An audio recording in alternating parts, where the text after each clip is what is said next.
नमस्कार दोस्तों, मेरा नाम आशु है। मैं चंडीगढ़ में अपने पति के साथ रहती हूँ।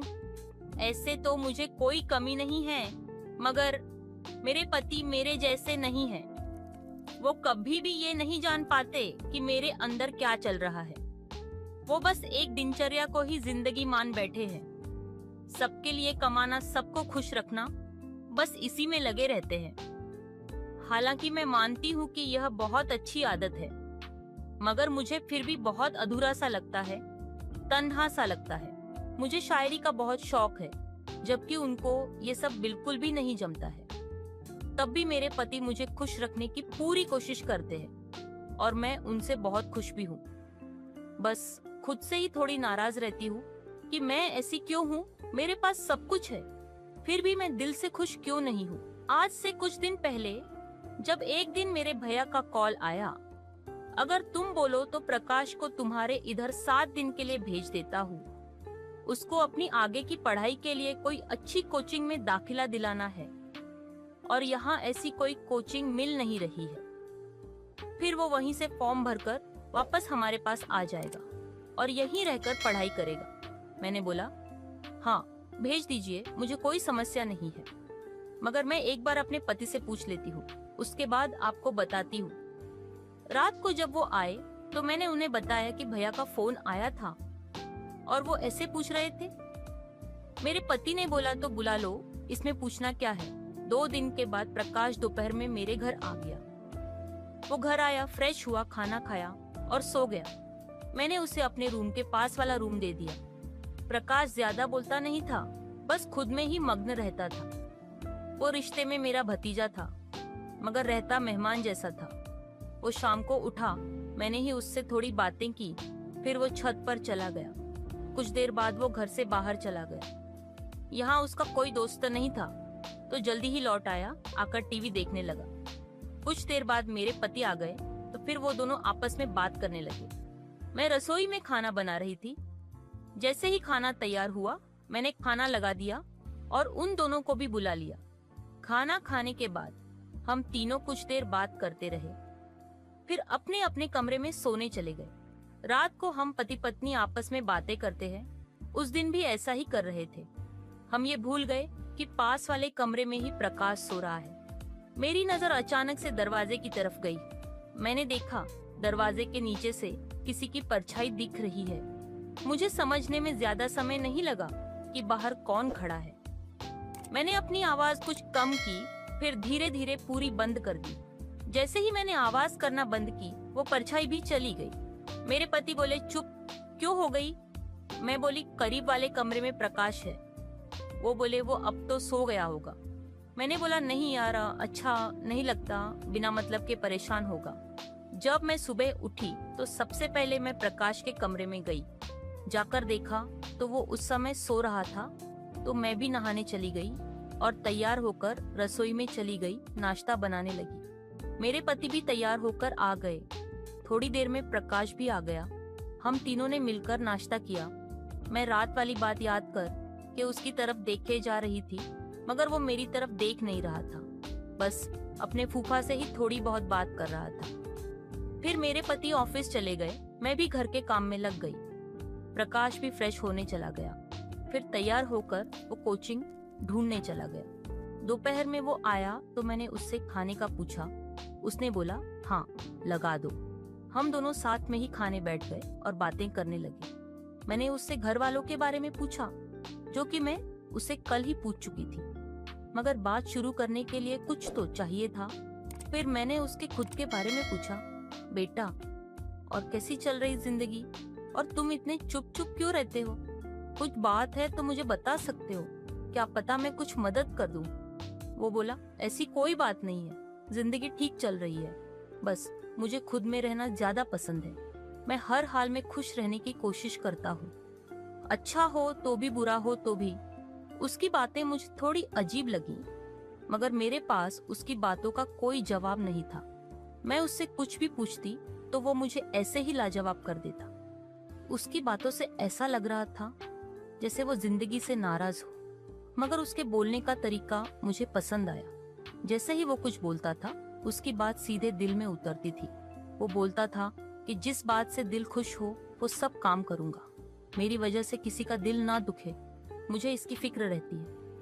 दोस्तों, मेरी शादी कम आयु में हो गई थी, जब मैं पूरी जवान भी नहीं हुई थी। उसके बाद मुझे मायके ज्यादा जाने मिलता नहीं था, बस साल में मुश्किल से एक बार जा पाती थी। इसलिए अपने घर के बच्चों को इतना अच्छे से नहीं जानती थी, खासकर अपने बहन भाई के बच्चों को। इसीलिए मैं अब प्रकाश से बात करने के बहाने ढूंढती थी।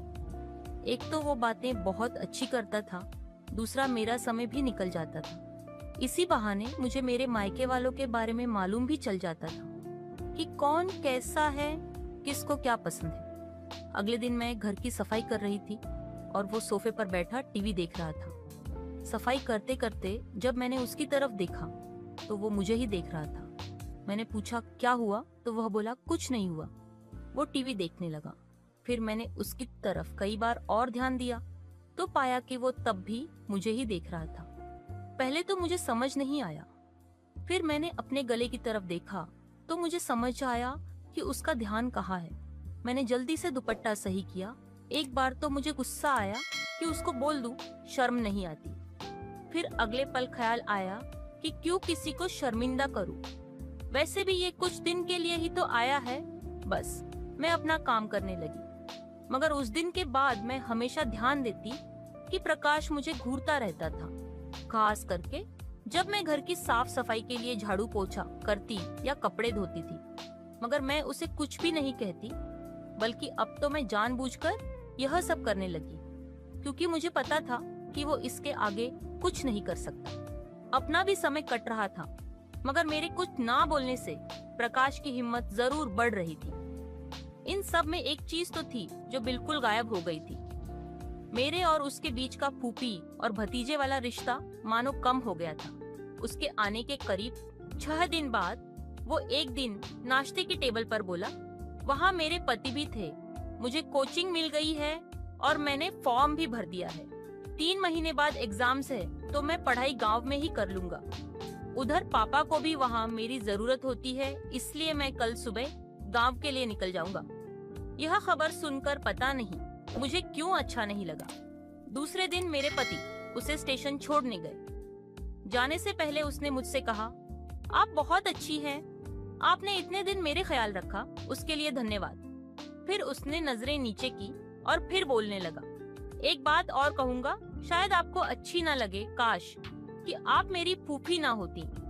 इतना कहकर सर झुकाकर वो चला गया। उसने मुझे दोबारा मुड़कर भी नहीं देखा, ना ही उसने मेरा जवाब सुना। मैं भी बस यही सोचती रही कि उसने ऐसा क्यों कहा। शायद वो नीचे सर करके रो रहा था। उसको शायद यहाँ से जाने का गम था या फिर कुछ और बात थी। हे भगवान, ये प्रकाश किस सोच में डुबाकर चला गया मुझे। उसके जाने के बाद घर भी अब सूना सूना लगने लगा था। मुझे जैसे प्रकाश की आदत हो गई थी। उसकी बातें, जिंदगी के लिए उसकी अपनी सोच, अपनी कशमकश, उसके बोलने का तरीका, मुझे सब बहुत याद आता था। अब मैं पहले से ज्यादा उदास रहने लगी थी। पूरे दिन बस सोचती रहती थी कि ये ना जाने प्रकाश मुझे कौन सी बंदिश में बांध गया था, जिससे मैं निकल ही नहीं पा रही थी। फिर एक दिन भैया का कॉल आया कि हमारे घर पर तुम्हारी भाभी के घर वाले आए हुए हैं। उनका परिवार भी बड़ा है और हमारे घर में जगह उतनी नहीं है। प्रकाश पहले भी तुम्हारे यहाँ रहा है और कुछ समय बाद उसे वैसे भी परीक्षा देने आना है, तो क्यों ना प्रकाश इन दिनों में ही आ जाए। और अगर तुम्हें या तुम्हारे पति को न जमे तो जैसे ही तुम्हारी भाभी के घर वाले चले जाएंगे तो प्रकाश को वापस भेज देना, या तुम चाहो तो मैं तुम्हारे पति से भी बात कर लेता हूँ। मैंने कहा, आप भी क्या बात कर रहे हो भैया, प्रकाश कोई दूसरा थोड़ी है, अपना ही बच्चा है। उसका जब तक दिल चाहे वो मेरे घर रह सकता है और आपको उनसे बात करने की जरूरत नहीं है। वो मैं कर लूंगी, आप जब चाहे प्रकाश को भेज सकते हैं। आज पहली बार मैंने अपने पति से पूछे बगैर किसी काम की हामी भरी थी। वैसे रात में जब मेरे पति आए तो मैंने उनको बोल दिया कि भैया का कॉल आया था, वो प्रकाश को यहाँ भेजने की बात कर रहे थे। तो मेरे पति ने भी कहा, अच्छा है, भेजने दो, इसी बहाने तुम्हारा भी दिल लगा रहेगा। अब मुझे बस प्रकाश के आने का इंतजार था, क्योंकि जिस बेनाम रोग के साथ मुझे वो छोड़ गया था, उसका इलाज भी उसी के पास था।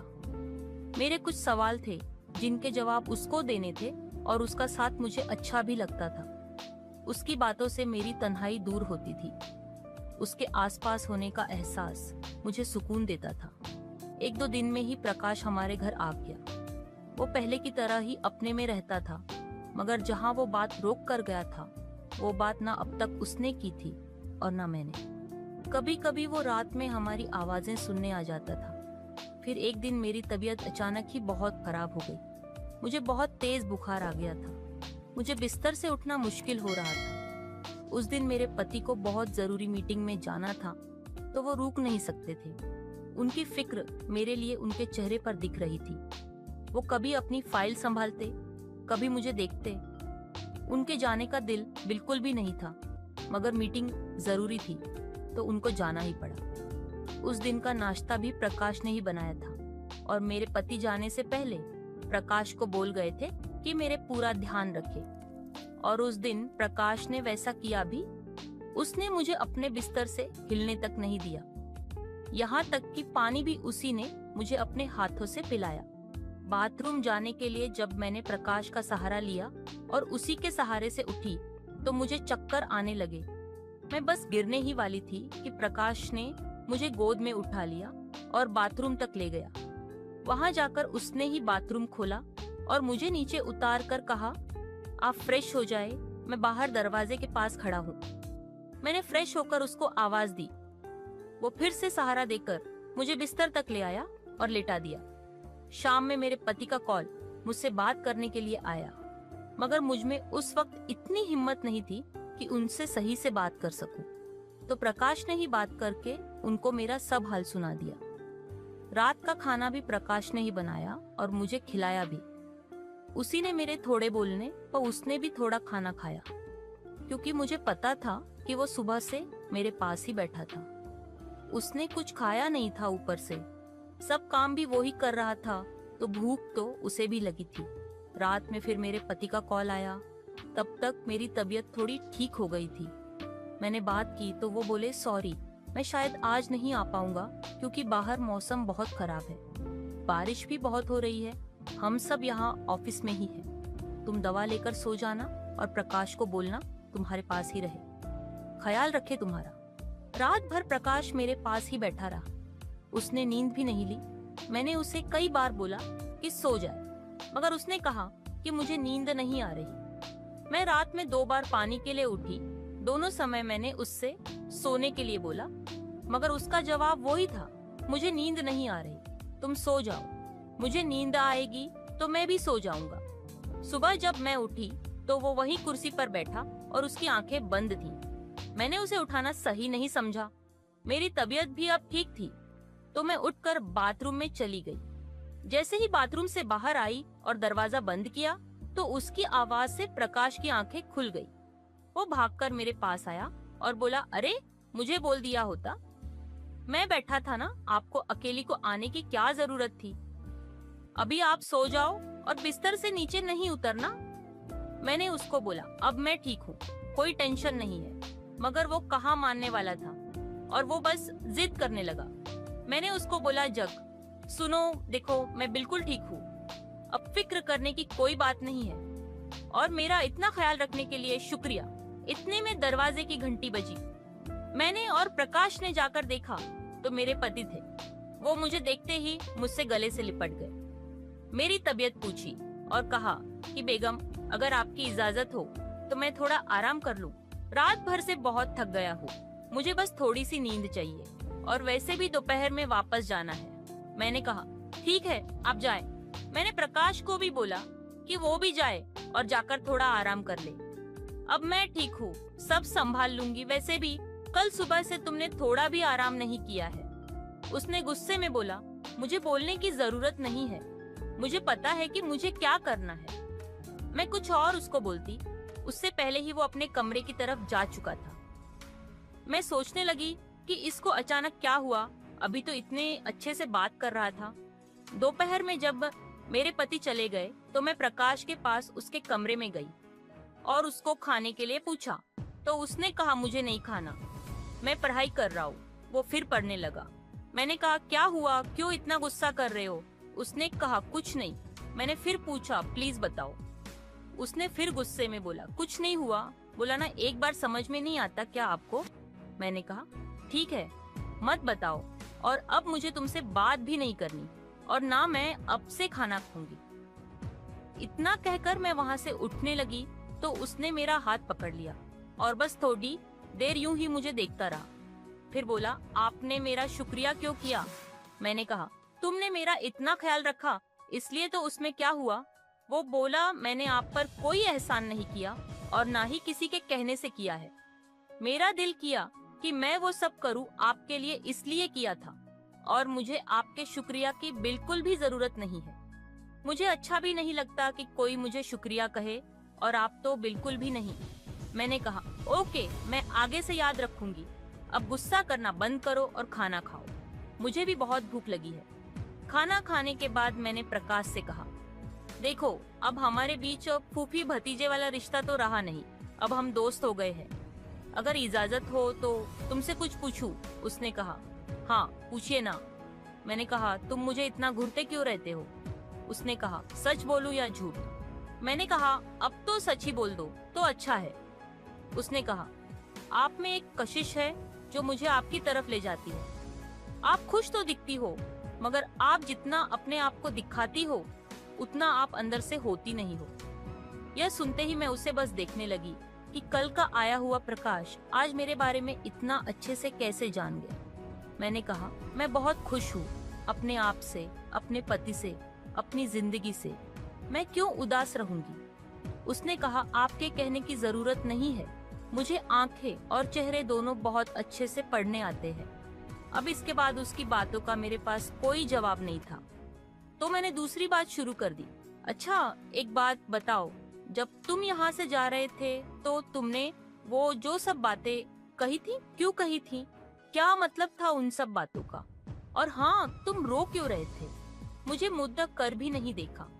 वो थोड़ी देर चुप रहा जैसे कुछ सोच रहा हो, फिर बोला कि जो सच था वो मैंने बोला कि आप बहुत अच्छी है, आपके पति बहुत अच्छे हैं, आपका ख्याल भी रखते हैं, मगर आपको उनके साथ सुकून नहीं मिलता और ना वो इतना गहराई में जाकर सोचते हैं। आप बस यादों के सहारे जीती है, उस पल को उस समय नहीं जीती है जब जीना चाहिए। उसके गुजरने के बाद उस पर अफसोस करती है। आप सोचती है, बहुत सोचती है, जिससे आपकी आधी जिंदगी अंदर से बर्बाद है, क्योंकि अपने पति को अच्छा दिखाने और उनके जैसा बनने में आप अपने आप को खो चुकी है। बस अपने पति की तरह दूसरों को खुश करने में ही आपका पूरा दिन निकल जाता है और आप इसी को अपनी जिंदगी समझ बैठी है। अब आप अपने बारे में सोचती ही नहीं हो। जरा बाहर निकलिए और सुनिए अपने दिल की, फिर देखिए कितना सुकून मिलता है। मैं बस जग को देखे जा रही थी, उसको सुने जा रही थी कि इसको मेरे बारे में कितना कुछ पता है, जबकि आज तक मैंने इसे कुछ बताया भी नहीं। ऐसे ही दिन गुजरते गए, हमारी दोस्ती और गहरी होती गई। हम खुलकर हर चीज के बारे में बातें करने लगे थे। उसने मुझे अब खुलकर सुकून से जीना सिखा दिया था। अब मैंने भी कल के लिए ज्यादा सोचना छोड़ दिया था। आज जो होगा, आज जो है, बस मैं उसको जीती थी। ऐसे ही एक दिन मेरे पति ने मुझसे बोला कि वो काम के सिलसिले में 4 दिन के लिए बाहर जा रहे हैं। मैंने पूछा कब जाओगे? उन्होंने कहा कल सुबह ही निकलना है। अगली सुबह वो चले गए। जाने से पहले उन्होंने कहा तुम अपना ख्याल रखना, कुछ काम हो तो कॉल कर लेना, बाकी तो प्रकाश है ही, वो सब संभाल ही लेगा। फिर मैं प्रकाश को उठाने गई तो देखा वो पहले से ही उठ चुका था। नाश्ते की टेबल पर जब हम मिले तो प्रकाश ने कहा कि अगर बुरा ना मानो तो एक बात कहूँ। मैंने कहा तुम्हारी बातों का मैं कब से बुरा मानने लगी और तुम कब से मुझसे इजाजत लेने लगे? फिर प्रकाश बोला क्या मुझे आपकी जिंदगी का एक दिन मिल सकता है? मैंने कहा क्या समझी नहीं मैं? उसने कहा क्या एक दिन के लिए आप मेरे साथ बाहर घूमने चलेंगी? मैंने थोड़ी देर सोचा और पूछा कब चलना है? उसने कहा आज अभी। मैंने कहा आज तो नहीं, सब काम बाकी है, पूरा घर बिखरा पड़ा है। उसने कहा आप बस हाँ बोलिए और तैयार हो जाइए, ये सब मैं देख लूंगा। फिर मैं तैयार होने चली गई। जब हम निकले तो उस समय घड़ी में 11 बज रहे थे। सबसे पहले हम मॉल गए और वहाँ मूवी देखने लगे। फिर वहाँ से निकलकर हम लोगों ने थोड़ी शॉपिंग की, खाना खाया। फिर गार्डन आ गए, वहाँ हमने खूब मजे किए। फिर एक होटल में गए, वहाँ फिर से खाना खाया। प्रकाश ने वहाँ के मैनेजर से बात करके मेरी पसंदीदा गजल लगवाई। वहाँ से फिर हम लोग घर आ गए। घर आकर हम लोग सोफे पर आराम करने लगे। तो उस वक्त मैंने प्रकाश से कहा, एक बात तो बताओ, तुम मुझे यूं घुमाने क्यों ले गए थे?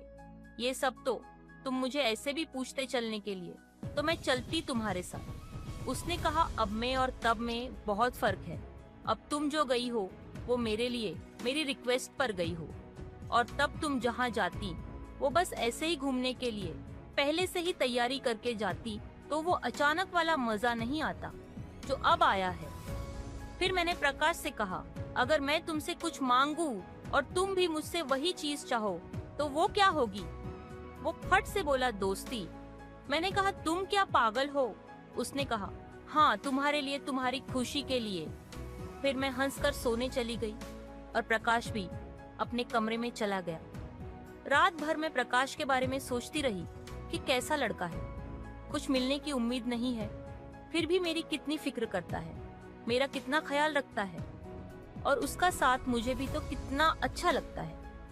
फिर वो बुखार वाली रात मुझे याद आने लगी, और आज जो घूम कर आए उसके बारे में सोचने लगी कि प्रकाश कितना पागल है। समय साथ बिताने के लिए, पलों को यादगार बनाने के लिए घूमने चला गया। पूरे रास्ते में मेरा कितना ख्याल रखा। अब मुझे दूर दूर तक ये ख्याल नहीं था कि मैं जिसके बारे में सोच रही हूँ वो कोई और नहीं, मेरे भाई का बेटा है। वो तो अब मेरे लिए मेरा सबसे अच्छा दोस्त, या उससे भी बढ़कर हो गया था।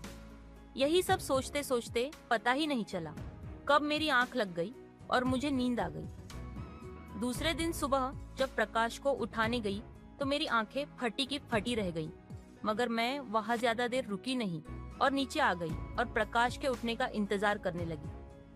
थोड़ी देर में प्रकाश फ्रेश होकर नीचे मेरे पास आया और बोला, आजा, आपने उठाया क्यों नहीं मुझे? मैंने कहा, मैं बस आ ही रही थी कि तुम खुद ही आ गए। अब तुम बैठो, मैं नाश्ता लेकर आती हूँ। मैंने नाश्ते करते समय प्रकाश से पूछा, तुम्हें सपने आते हैं क्या? वो बोला, ये कैसा सवाल हुआ, ये तो सबके साथ होता है। सपने तो सबको आते हैं, ये भी कोई पूछने वाली बात है क्या? मैंने कहा, बस ऐसे ही पूछ लिया। अच्छा तो बताओ, आज कोई सपना आया क्या तुम्हें? उसने कहा, हाँ आया ना, रोज आता है। मैंने पूछा, वैसे कौन आता है तुम्हारे सपने में? उसने कहा, आप। मैंने कहा, मैं क्यों? उसने कहा, क्योंकि मैं आपसे मोहब्बत करता हूँ ना। मैंने कहा, अच्छा, कैसी मोहब्बत? वो मुस्कुराया और बोला, छोड़ो ना, सपने की मोहब्बत है, सपने में ही रहने दो। वैसे आज आप ये सब क्यों पूछ रही है? मैंने कहा, बस ऐसे ही। उससे बातें करके मैं अपने कमरे में आ गई और सोचने लगी कि मेरे लिए सब कुछ करता है, मुझे खुश करने के लिए बहाने ढूंढता है। मुझे भी इसे खुश करना चाहिए, ऐसा कुछ करना चाहिए जिससे ये एकदम खुश हो जाए। मगर क्या करूं, कैसे करूं, मुझे कुछ समझ में ही नहीं आ रहा था।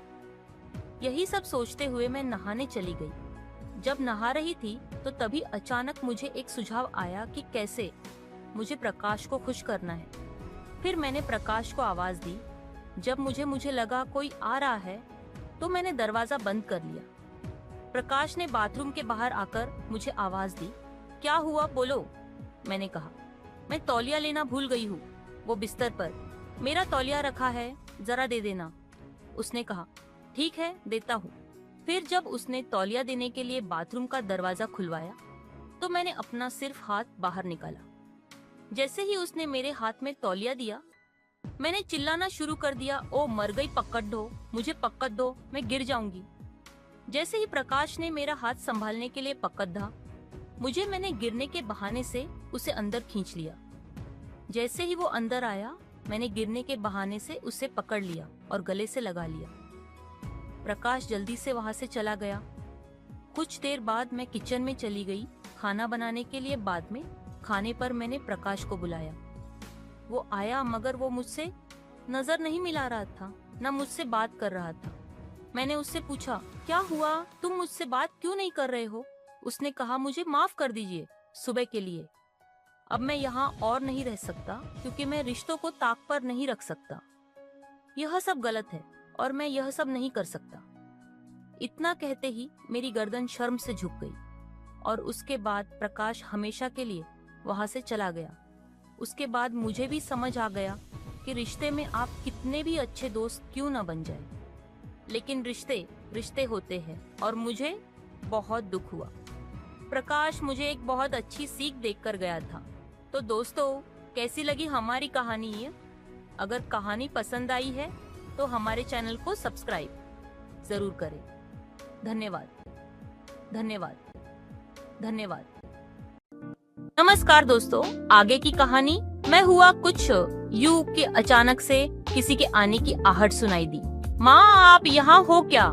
वंदना चीखती हुई दरवाजे के बाहर आ गई। मधु जी ने कहा, अरे वंदना, तुम तैयार हो गई क्या? देखो ना, वरुण जी अभी अभी उठे हैं और उनकी तबीयत भी ठीक नहीं है, इसलिए मैं उनके लिए चाय बना रही थी। वंदना बोली, अरे क्या हुआ वरुण जी को? वंदना यह कहते हुए अंदर आ गई और मुझे रसोई के बाहर पसीने में भीगा देखते हुए तुरंत मेरे पास आ गई और मेरा हाथ पकड़कर मेरी नब्ज टटोलने लगी और कहा, हाँ माँ, इन्हें तो सच में बुखार है। फिर तो आप आज इनका खाना भी बना देना और देखना कि ये बिस्तर से नीचे ना उतरे। मधु ने कहा, तू चिंता न कर वंदना, मैं इनका पूरा ख्याल रखूंगी।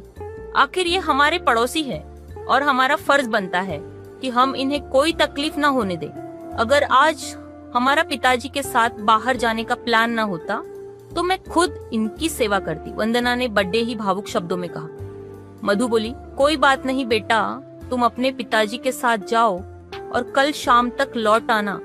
जब तक तुम वापस आओगी मैं वरुण जी को बिल्कुल ठीक कर दूंगी। मधु ने घर जाते हुए मुस्कुरा कर कहा, वरुण बाबू, आप तब तक फ्रेश हो लीजिए, मैं अभी तुरंत वापस आकर आपके लिए चाय और नाश्ते का इंतजाम करती हूँ। मैंने फटाफट अपने ऑफिस में फोन कर दिया कि मेरी तबीयत ठीक नहीं है और मैं अब 2 दिन नहीं आऊंगा। फिर जल्दी से बाथरूम में गया और फ्रेश होकर नहाने लगा। जब बाथरूम से बाहर निकला तो मैंने एक तौलिया लपेट रखा था। जैसे ही बाहर आया तो देखा कि बाहर का दरवाजा लॉक है और रसोई से बर्तनों की आवाज आ रही है। मैं समझ गया कि मधु ही होगी। मैं दबे पांव रसोई की तरफ बढ़ा तो देखा कि मधु दीवार की तरफ मुंह करके चूल्हे पर दूध गर्म कर रही थी। मेरे पड़ोसी मेरा अपने घर के सदस्य की तरह ख्याल रखते थे और बीच बीच में कभी कभी हंसी मजाक भी होता रहता था। एक शाम मैं अपने ऑफिस से लौटा और हमेशा की तरह अपने कमरे में बैठा टीवी पर कुछ देख रहा था। तभी किसी के आने की आहट सुनाई दी। इससे पहले कि मैं उठकर देखता, एक साया मेरे बेडरूम के दरवाजे पर आकर रुक गया। मैंने नजरें उठाई तो बस देखता ही रह गया। सामने वंदना मुस्कुराती हुई खड़ी थी। उसे देखकर ऐसा लग रहा था जैसे वो किसी पार्टी में जाने के लिए तैयार हुई हो। क्यों जनाब, क्या हो रहा है? वंदना की प्रश्नवाचक आवाज ने मुझे डरा दिया। कुछ भी तो नहीं। अरे इतना घबरा क्यों रहे हैं आप? मैंने तो यह पूछा कि आजकल आप नजर ही नहीं आते हैं। आखिर कहाँ व्यस्त है आजकल? मैंने कहा। अरे ऐसी कोई बात नहीं है, बस आजकल ऑफिस के काम से थोड़ा ज्यादा व्यस्त रहने लगा हूँ, वंदना ने कहा। तभी तो आजकल आपके पास हमारे लिए समय ही नहीं होता, वरना यूं इतने दिनों के बाद घूर घूर कर देखने की जरूरत नहीं पड़ती, मानो कभी देखा ही ना हो। मैंने कहा, यह बताओ कि आज आपको हमारी याद कैसे आ गई? वंदना बोली, हम तो आपको हमेशा ही याद करते रहते हैं। फिलहाल आपको हमारे पिताजी ने याद किया है अचानक से। यह सुनकर मैं थोड़ा चौंक गया कि आखिर ऐसी क्या जरूरत हो गई जो भैया ने मुझे याद किया है।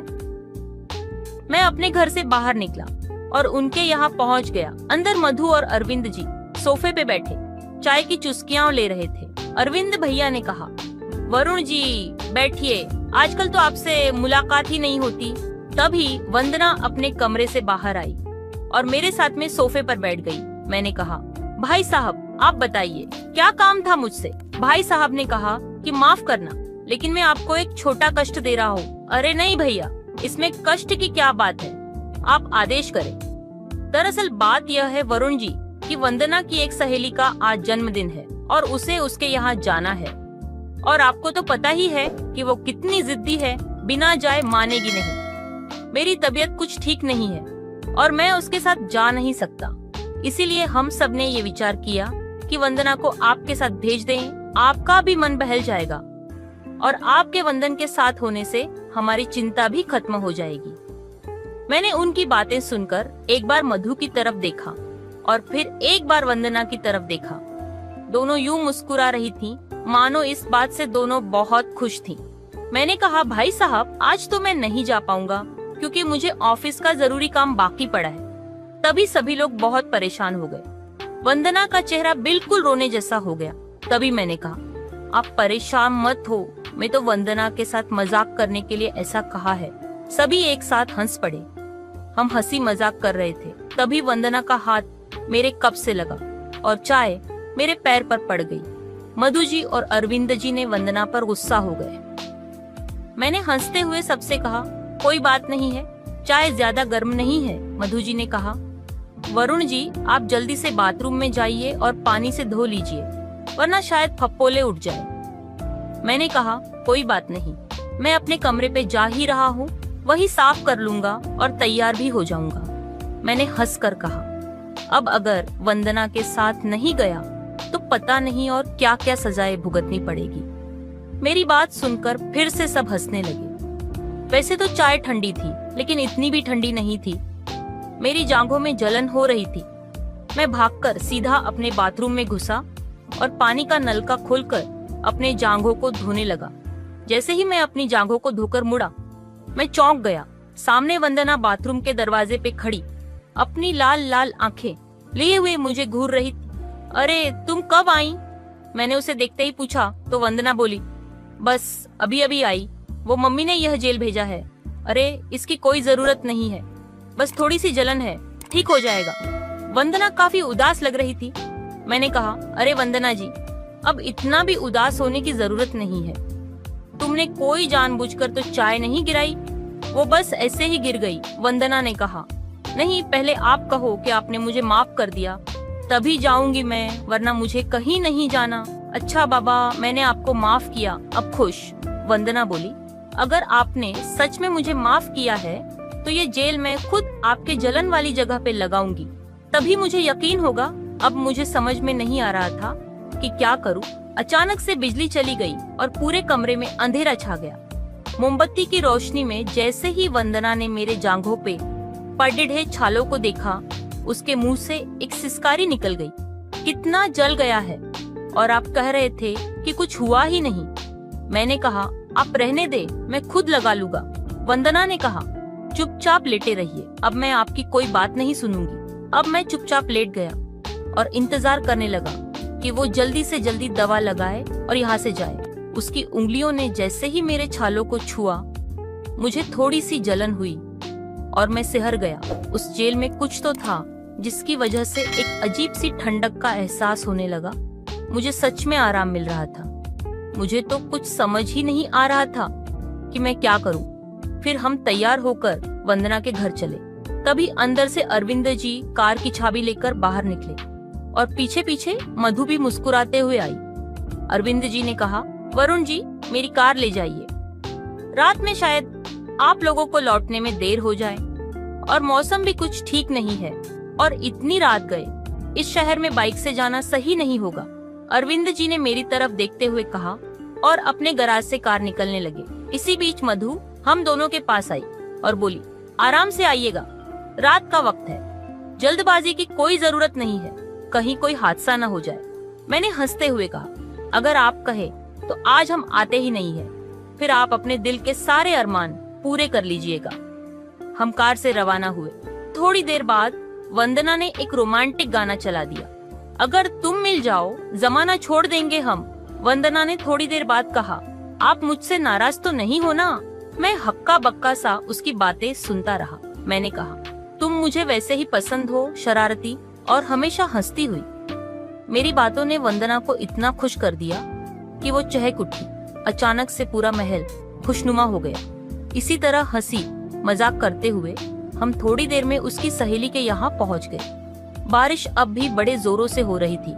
मैंने नजर दौड़ाई तो वहाँ कुछ लड़ाकों को भी देखा जो शायद वंदना और उसकी सहेली के सहपाठी रहे होंगे। सब लोग अपनी मस्ती में खोए हुए थे।